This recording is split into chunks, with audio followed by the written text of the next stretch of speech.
Hi all friends, welcome to MTM Political Talk.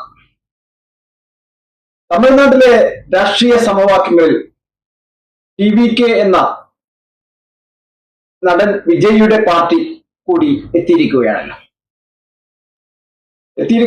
എന്ന് പറഞ്ഞു കഴിഞ്ഞാൽ TVKയുടെ രണ്ടാം സംസ്ഥാന സമ്മേളനമാണ് ഇന്നലെ നടന്നത്. ഏകദേശമല്ല 2 വർഷമായി പ്രവർത്തിക്കുന്ന രാഷ്ട്രീയ പാർട്ടിയാണ് TVK. രണ്ടാം സംസ്ഥാന സമ്മേളനമാണ് ഇന്നലെ നടന്നത്. സമ്മേളനത്തിൽ ജനബാഹുല്യം ശ്രദ്ധേയമായിരുന്നു. അടുത്ത വർഷമാണല്ലോ തമിഴ്നാട് നിയമസഭയുടെ ഇലക്ഷൻ. നിയമസഭാ ഇലക്ഷൻ അടുത്തിരിക്കുന്ന ഈ സമയത്ത് വിജയിയുടെ പാർട്ടി TVK നടത്തിയ മഹാസമ്മേളനത്തിന് രാഷ്ട്രീയ പ്രാധാന്യം ഏറെ തന്നെയാണ്. താൻ മധുര ഈസ്റ്റ് മണ്ഡലത്തിൽ നിന്ന് ജനവിധി തേടുമെന്നും അദ്ദേഹം പറഞ്ഞു. മധുര ജില്ലയിലെ മറ്റ് 9 മണ്ഡലങ്ങളിലെ സ്ഥാനാർത്ഥികളെയും അദ്ദേഹം സമ്മേളന വേദിയിൽ പ്രഖ്യാപിച്ചു. അടുത്ത നിയമസഭാ തെരഞ്ഞെടുപ്പിൽ അധികാരത്തിലെത്തുമെന്നും അണികളെ ആവേശം കൊള്ളിച്ചുകൊണ്ട് നടത്തിയ പ്രസംഗത്തിൽ അദ്ദേഹം അവകാശപ്പെട്ടു. നിയമസഭാ തെരഞ്ഞെടുപ്പിൽ തങ്ങളുടെ പാർട്ടിയുടെ മുഖ്യ എതിരാളി DMK ആണെന്ന് തന്നെ അദ്ദേഹം എടുത്തു പറഞ്ഞതും ശ്രദ്ധേയമായിരുന്നു. അദ്ദേഹത്തിന്റെ ഒരു പ്രധാനപ്പെട്ട ഒരു ഡയലോഗ്, സിംഹം പുറത്തിറങ്ങുന്നത് വേട്ടക്കാണെന്ന് അദ്ദേഹം പറഞ്ഞത് വളരെ ശ്രദ്ധേയമായിരുന്നു. TVK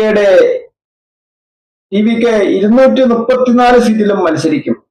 234 സീറ്റിലും താനാണ് സ്ഥാനാർത്ഥി എന്ന് കരുതി നിങ്ങൾ വോട്ട് ചെയ്യണമെന്ന പ്രസ്താവനയും വളരെ ശ്രദ്ധേയമായിരുന്നു. അടുത്ത തിരഞ്ഞെടുപ്പിൽ ആരുമായും സഖ്യമുണ്ടായിരിക്കില്ല എന്നും അദ്ദേഹം അവകാശപ്പെട്ടു.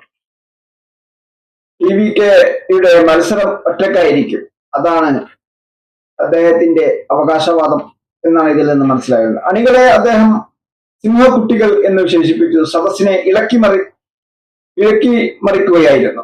സിംഹം എന്നെന്നും സിംഹമാണ്, സിംഹം കാട്ടിൽ ഒന്നേ ഉള്ളൂ, എങ്കിലും ആ ഒരു സിംഹമാണ് കാട്ടിലെ രാജാവ് എന്നൊക്കെയുള്ള അവകാശവാദങ്ങളൊക്കെ ഉയർത്തി അണികളെ വളരെ ആവേശം കൊള്ളിച്ച ഒരു സംസ്ഥാന സമ്മേളനമാണ് വിജയിയുടെ ഇന്നലെ മധുരയിൽ നടന്നത്.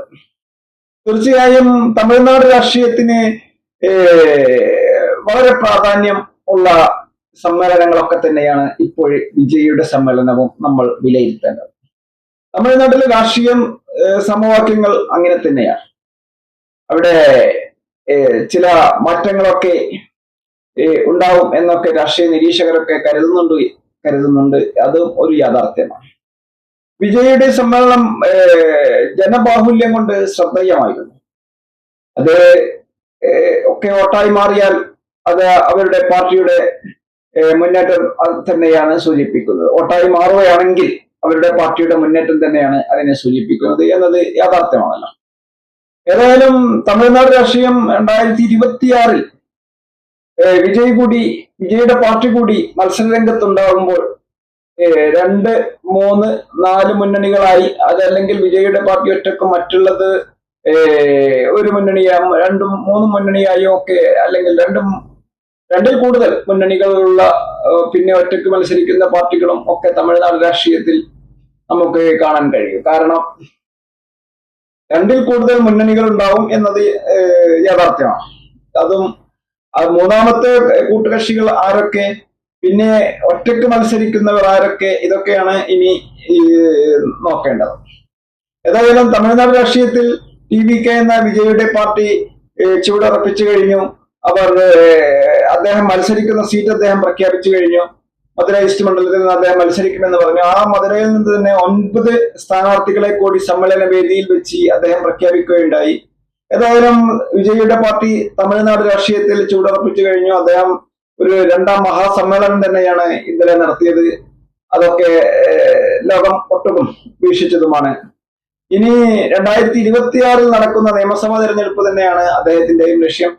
അധികാരത്തിലെത്തുമെന്ന് അദ്ദേഹം അണികളെ ആവേശം കൊള്ളിച്ചുകൊണ്ട് പറയുകയും സിംഹമാണ് എന്നും കാട്ടിലെ ഒരു സിംഹമുള്ളൂ എങ്കിലും ആ ഒരു സിംഹം തന്നെയാണ് കാട്ടിലെ രാജാവ് എന്നൊക്കെ അവകാശപ്പെടുകയും സിംഹം പുറത്തിറങ്ങുന്നത് വേട്ടക്കാണ് അല്ലാതെ വെറുതെ അല്ല എന്ന ഒരു അവകാശവാദവും അദ്ദേഹം ഉന്നയിച്ചതും അണികളെ വളരെ ആവേശം കൊള്ളിച്ച ഒരു മഹാസമ്മേളനം അദ്ദേഹം ഇതിനെ കാഴ്ചവെക്കുവാനും അത് അഭിസംബോധന ചെയ്യുവാനും ഒക്കെ അദ്ദേഹത്തിന് സാധിച്ചു എന്നുള്ളത് പ്രശംസനീയം തന്നെയാണ്.